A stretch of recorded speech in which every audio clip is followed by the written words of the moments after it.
All right. So let me start with you, Mehdi. How would you analyze what you're hearing in response to this murder from the left? From the left? I mean, just listening to the clips you played from the Trump administration, we're in a very dark moment. It's a very McCarthyite moment right now. I've been listening to your show. You made a lot of good points. The biggest point I think you've glossed over is the crackdown on free speech, this targeting of people for their views. I thought Charlie Kirk was supposed to be a free speech martyr. Why are the right using his death to crack down on free speech and American rights and go after this amorphous left? In today's video, Mehdi Hasan shuts down Chris Cuomo in a heated debate on NewsNation. Mehdi Hasan doesn't just push back, he goes full throttle against Chris Cuomo for peddling false equivalencies and downplaying the very real threat of far-right extremism in America. While Chris Cuomo tries to play the both sides game, Mehdi Hasan brings the fire and facts, reminding everyone that truth is not neutral, especially when one side is drowning in disinformation and denial. So let's dive in and watch how Mehdi Hasan absolutely wrecks Chris Cuomo on NewsNation. J.D. Vance lied today on the Charlie Kirk show when he said the statistics are clear that this is a left-wing problem. It's the exact reverse, right? Exact reverse. You look at the ADL Center for Extremism, which looked at 444 people killed by extremists between 2013 and 2022, 75% of them by the right. You look at the University of Maryland study that was done for their terrorism center, which found that from 1948 to 2018, right-wing extremists more likely to carry out violence than left-wing extremists. You look at the head of the FBI, who Donald Trump appointed, Chris Wray, who said the number one domestic terror threat in this country comes from religious and racially motivated extremists, specifically white supremacists. You can keep going. The National Institute for Justice found that the majority of incidents since 1990, violent terroristic acts, were right-wing extremists. The single biggest day of political violence, Chris, in our lifetimes in this country was January 6th, 2021, when right-wing extremists attacked the Capitol, injured police officers. They were ideologically motivated. You and I agreed it was an insurrection at the time. So it's bizarre for Vance to go on TV or go online and say the exact opposite of what both the official statistics say and the think tanks say. All of our evidence tells us. I mean, there was a Democratic lawmaker, Chris, I don't know how many times we have to say this, who was murdered in her home with her husband in June by a Trump supporter. And Donald Trump today said, who? When he was asked about it, he said, who? So, Mehdi, one quick thing. I do not think January 6th was an insurrection. I thought that it was all kinds of crimes. You said it at the time, Chris. I just don't. You called it an insurrection at the time. You did. You did. No, I checked your Twitter before I came on thought. Okay, go ahead, show it to me. Check it But afterwards. I never thought that they were trying to take over the government. That's what an insurrection is. But it doesn't matter. It was bad. But we're dealing with new bad stuff. But it was political violence. We can agree, right, Chris? It was political violence. 100%. It was political violence, but this was a murder for what somebody was saying. Well, they were trying to murder Mike Pence, Chris. They were trying to murder Mike Pence. Well, but they didn't. Those are just words. And if you killed somebody for saying it, you would have had a problem. Hold on, because he survived? Because Mike Pence survived an assassination attempt, it's fine?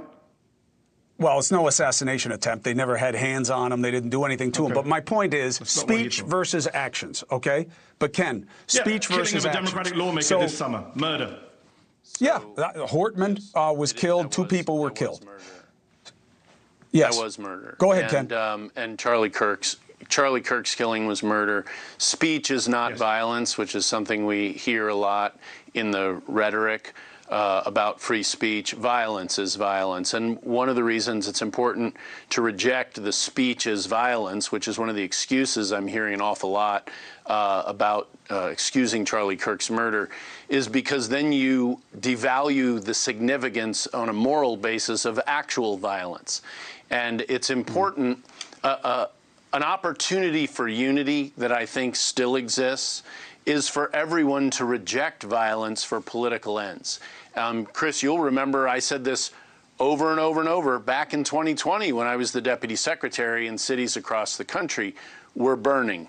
And then elected officials were very accepting, frankly, and excusing. Some of them were helping in the form of bailing people out, violent protesters. You even noted that early on in that process that these things don't always have to be peaceful. And I disagree. They do have to be peaceful. Let's just be honest here. What Mehdi Hasan is pushing back against isn't just spin, it's a full-blown rewriting of reality, and someone needs to say it out loud. The political violence crisis in this country isn't a both sides issue. The data is clear, the history is consistent, and no amount of smooth talk or free speech framing from Cuomo or Cuccinelli can erase that. According to the Center for Strategic and International Studies, CSIS, right-wing extremists were responsible for over 75% of all extremist-related murders in the US in recent years. The Anti-Defamation League, ADL, found that right-wing extremists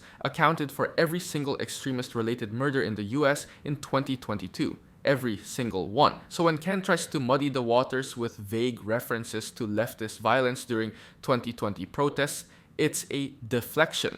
A handful of incidents during protests, many of which were opportunistic or non-ideological, does not compare to organized, ideologically motivated acts of terror like the Tree of Life synagogue shooting, the Buffalo grocery store massacre, or January 6th. Chris Cuomo loves his First Amendment talking points, but let's be real, free speech doesn't mean freedom from consequences, and it definitely doesn't mean weaponizing language to incite fear, hate, or violence and then washing your hands when it turns deadly. The right has mastered this game, scream about cancel culture, while platforming people who peddle dangerous lies about elections, immigrants, and marginalized communities. That's something we should all, left and right, be able to agree on. It's still there to be a unifying point, the rejection of violence, which is something Charlie Kirk lived and died for. People who actually watched him interact with people who disagreed with him, you and I are very passionate. Mehdi's obviously very passionate. Charlie was incredibly level in how he communicated with people. He was firm, but he never got angry. He didn't call people names. He respected them. He told them he respected them. And frankly, it's a model for all of us, left and right, to emulate, not the violence. Well, I don't know about emulating everything about it, but that's not the point. Two quick things, and then back to you, Mehdi. The first thing is that I never said that protests aren't supposed to be peaceful. I know what the First Amendment is. What I said was, at the time when the protests first started, there was so much pushback against the speech. What are they saying? They're saying things at cops. They're saying the ugliest things, the worst things. And I said, what do you think they're going to do? Sing slave hymns and then go home? You know, nobody ever said it's going to be peaceful out there. They're going to say a lot of things that are going to bother you. That's the price of our freedom and our democracy in this country. That was my point. Now, Mehdi, the idea of, is it time, place, and manner that, hey, I condemn this. This is unacceptable, what happened to Charlie Kirk. But he said a lot of things that were fill in the blank of extremist and abhorrent things.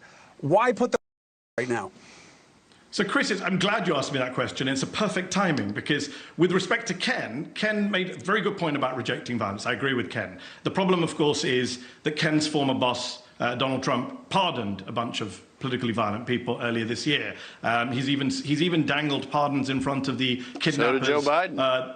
The attempted, I'm not here to defend Joe Biden, but Donald Trump pardoned a bunch of political extremists who attacked the Capitol, and he's also, Chris, dangled pardons in front of the people who wanted to kidnap and maybe kill Gretchen Whitmer, like horrible political extremists. He's talked about pardoning them as well. So that's a real problem, and we need the president, as you said in your introduction, to really lead on this and use this killing of his friend to say, you know what, all of us tone it down. This is a president who's called his enemies scum, vermin, animals. You know, Chris, better than me what he's called his political enemies, including you. So that's what we need from the president. We're not getting it from the president. We're getting more kind of talk of pardons. The other issue which you asked about Charlie Kirk, look, I differ from you on this, Chris, and this is what we argued on Twitter. I think public figures are not private figures. I think public figures, when they die, of course we should be respectful to their families. I've said time and again that it breaks my heart to think about what his children are going through, what his widow is going through. It's horrific what happened to him. I can't even watch that video.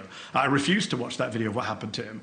But he's a public figure. I'm a public figure. Chris, you're a public figure. When we die, people are going to look at what we said and say, well, I agreed with him on this, I agreed with him on that. And the problem is Ken and the right are trying to almost deify him. What Ken just said is not true, that Charlie never called for violence, that Charlie was level. Charlie called for me to be deported from America because he didn't like a monologue I did on COVID. He called for Joe Biden to be executed by death penalty. We can go down the list. I know you don't want to hear. Let's not make this a Charlie Kirk rhetoric thing. But I don't know what else to say. When I hear Ken saying things that I think are untrue, then I have to respond. You know me, Chris, it's in my nature. I have to respond and say, well, that's not true. Here are the facts. When Mehdi brings up Donald Trump dangling pardons to people who attempted to kidnap a sitting governor, Gretchen Whitmer, that's not just rhetoric, it's implicit permission. And the dangerous part, it works. According to the University of Chicago's Project on Security and Threats, over 21 million Americans believe that violence is justified to restore Donald Trump to power. That's not fringe anymore. That's systemic radicalization fueled by political messaging. So when Chris insists we all just reject violence, sure, great. But what good is that if you're not naming where the majority of it is coming from or calling out the leaders who encourage it? Threats. But the data disagrees. In 2023, the Anti-Defamation League reported that right-wing extremists were responsible for 97% of extremist-related murders in the US that year. Read that again, 97%. Trying to equate that with sporadic protest violence during social justice marches is not just false, it's deeply misleading. There's no organized leftist movement trying to overthrow the government or execute political leaders, but there are plenty on the far right who have already tried and say they'll do it again. Chris wants to talk about unity, then start by demanding better from leaders. Donald Trump not only refused to denounce violent actors, he embraced them. He called January 6th rioters hostages. He openly praises authoritarian leaders like Viktor Orban and Putin. If that's not an abuse of his platform, I don't know what is. Just last week, the day before he died, the day before he was brutally murdered, he said that Islam is the sword the left is using to slit the throat of America.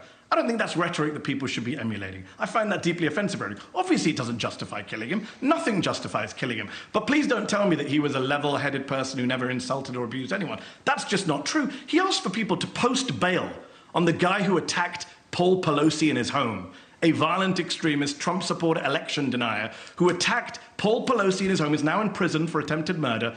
Charlie called for bail to be posted for him by an American hero. So that's the kind of rhetoric I don't think we need.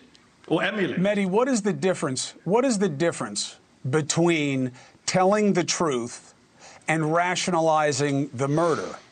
That's why I talk about time, place, and manner. That when you say, look, this is unacceptable, but he said a lot of terrible things, it sounds like you're not as upset that he was murdered because he said those things.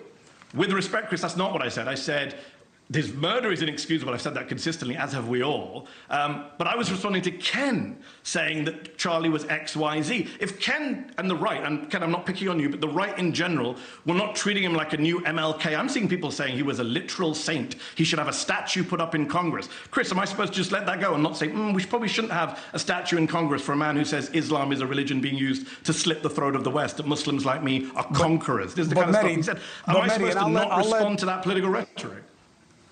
Well, I think it's about how you respond to it and when you respond to it.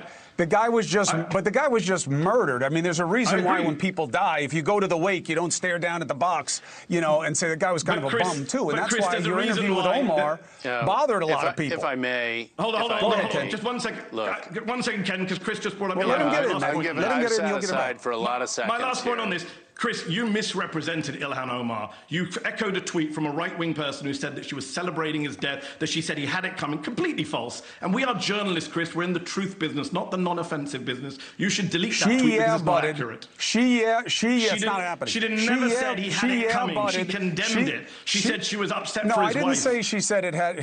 She had it. The guy you retweeted did. If you don't believe that rhetoric has power, look no further than the FBI's 2024 domestic terrorism threat assessment, which confirmed that ideologically motivated attacks, especially those targeting religious and ethnic minorities, have been directly inspired by public figures and media personalities. When Charlie Kirk said Islam is the sword the left uses to slit America's throat, he wasn't just having a hot take, he was activating existing hatred. That kind of speech doesn't exist in a vacuum. It feeds into a dangerous feedback loop, and pretending otherwise is just dishonest. Chris and others want to act like Mehdi bringing up far-right violence is some kind of deflection, but the numbers don't lie. According to the Center for Strategic and International Studies, CSIS, right-wing extremists were responsible for 75% of all domestic terrorist attacks and plots in 2023.